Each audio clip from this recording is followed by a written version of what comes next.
Welcome to Jassimplecooking. இன்னைக்கு நாம பச்சைப்பயிர் பாயாசம் எப்படி பண்ணுறதுன்னு பார்க்கலாம். இது ரொம்ப ஹெல்தியான பாயாசம், ரொம்ப டேஸ்டாகவும் இருக்கும். வாங்க எப்படி பண்ணுறதுன்னு பார்க்கலாம்.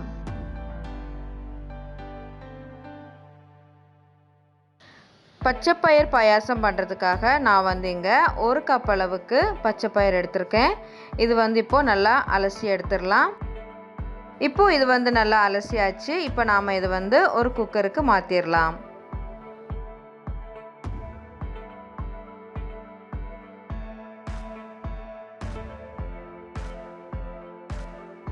இப்போ குக்கரில் எல்லா பச்சைப்பயிரையும் சேர்த்தாச்சு.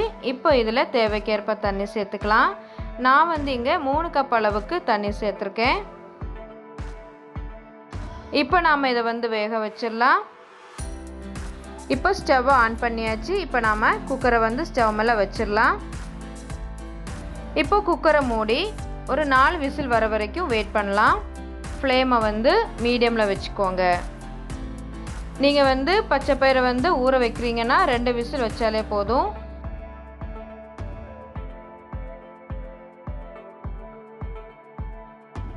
இப்போ குக்கரில் 4 விசில் போல் வந்திருக்கு. இப்போ நாம் ஸ்டவ்வை ஆஃப் பண்ணிடலாம். குக்கரில் உள்ள ப்ரெஷர்லாம் போகிற வரைக்கும் வெயிட் பண்ணலாம். இது இப்போ சைடில் எடுத்து வச்சுக்கலாம். அதுக்கப்புறமா ஸ்டவ் ஆன் பண்ணி ஒரு பாத்திரம் வச்சுக்கோங்க. அதில் 2 கப் அளவுக்கு வெல்லம் சேர்த்துக்கோங்க. சேர்த்துட்டு இப்போ இதில் 1 கப் அளவுக்கு தண்ணி சேர்த்துடலாம். சேர்த்துட்டு நல்லா கலந்து விட்டுக்கோங்க. இப்போ வெல்லம் நல்லா மெல்ட் ஆகி வர வரைக்கும் வெயிட் பண்ணலாம். இப்போ வெல்லம் நல்லா கரைஞ்சிடுச்சு. இப்போ நம்ம ஸ்டவ் ஆஃப் பண்ணிடலாம். இப்போ இதை சைடில் எடுத்து வச்சுக்கோங்க. அதுக்கப்புறமா பாயாசத்தில் சேர்க்குறதுக்காக நான் இங்கே தேங்காய் பால் எடுத்து வச்சுருக்கேன். அதுக்காக நான் ஒரு தேங்காய் யூஸ் பண்ணியிருக்கேன். முதல்ல தேங்காய் நல்லா திருவி மிக்ஸி ஜாரில் போட்டு 1 கப் தண்ணி சேர்த்து கெட்டியான தேங்காய் பால் எடுத்து வச்சுருக்கேன். அதுக்கப்புறமா அதே தேங்காவில் 2 கப் அளவுக்கு தண்ணி சேர்த்து 2வது பாலும் எடுத்து வச்சுருக்கேன். இப்போ குக்கரில் ப்ரெஷர்லாம் நல்லா போயிடுச்சு. இப்போ நாம் ஓப்பன் பண்ணி பார்த்துடலாம். பயிர் நல்லா வெந்திருக்கு. இது நல்லா மசிச்சு விட்டுக்கோங்க.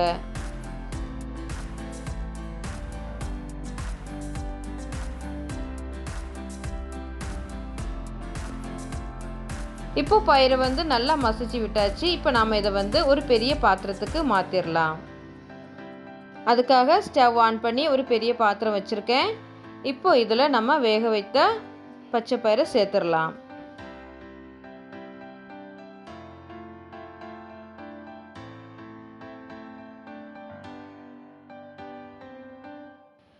இப்போது எல்லா பயிரையும் பாத்திரத்தில் சேர்த்தாச்சு.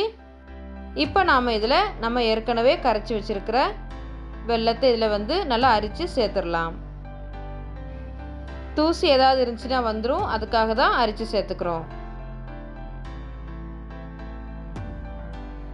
இப்போ சேர்த்துட்டு நல்லா கலந்து விட்டுக்கோங்க.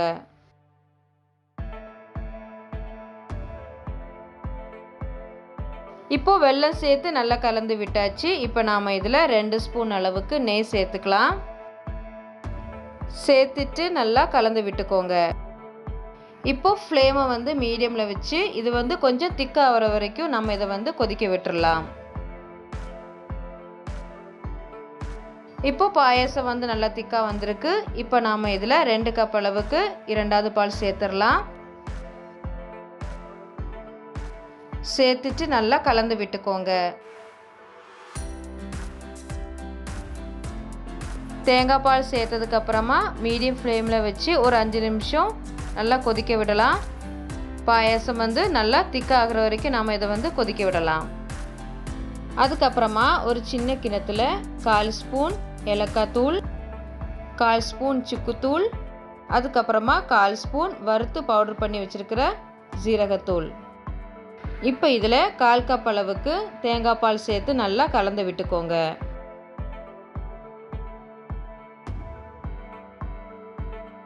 இப்போ இது நல்லா கலந்தாச்சு. இப்போ இது சைடில் இருக்கட்டும். இப்போ இங்கே பாயாசம் ஓரளவுக்கு திக்காக வந்திருக்கு.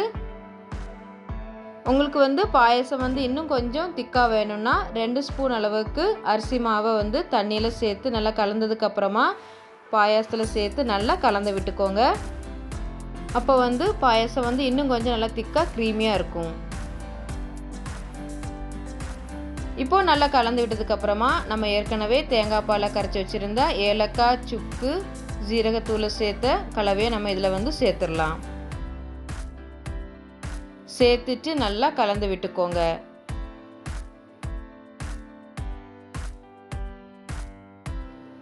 இப்போ நாம் இதில் திக்கான தேங்காய் பால் சேர்த்துடலாம். இது 1.5 கப் அளவுக்கு இருக்குது.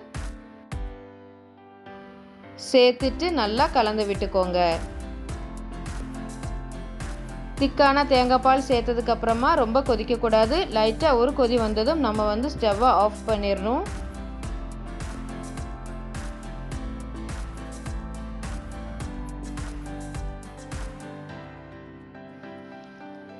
பாருங்கள், பாயாசம் லைட்டாக கொதிக்க ஆரம்பிச்சிட்டு நல்லா கலந்து விட்டுக்கோங்க.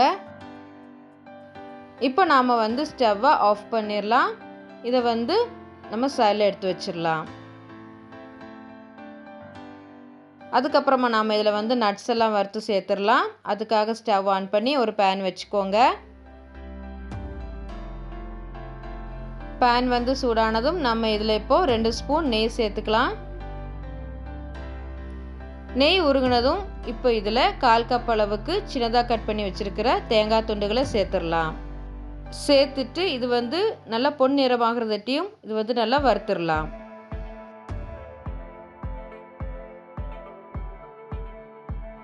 தேங்காய் நல்லா வறுபட்டதும் இப்போ இதில் 1/4 கப் அளவுக்கு முந்திரி பருப்பு சேர்த்து நல்லா வறுத்துடலாம். இப்போ முந்திரி பருப்பு நல்லா வறுபட்டதும் இப்போ இதில் 1/4 கப் அளவுக்கு உலர்ந்த திராட்சை சேர்த்து நல்லா கலந்து விட்டுக்கோங்க.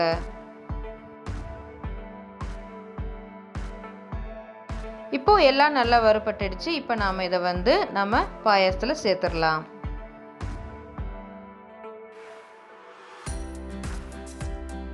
சேர்த்துட்டு இப்போ நாம் நல்லா கலந்து விட்டுக்கலாம்.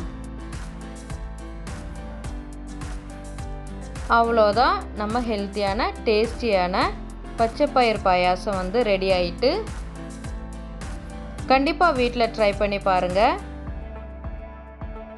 இந்த வீடியோ உங்களுக்கு பிடிச்சிருந்துச்சின்னா லைக் பண்ணுங்கள், ஷேர் பண்ணுங்கள், மறக்காமல் சப்ஸ்கிரைப் பண்ணுங்கள். பக்கத்தில் இருக்க பெல் ஐக்கானை ப்ரெஸ் பண்ணி அதில் ஆளுங்கிற ஆப்ஷனை கிளிக் பண்ணிக்கோங்க. அப்போ தான் நான் போடுற வீடியோஸ் உங்களுக்கு நோட்டிஃபிகேஷனாக கிடைக்கும்.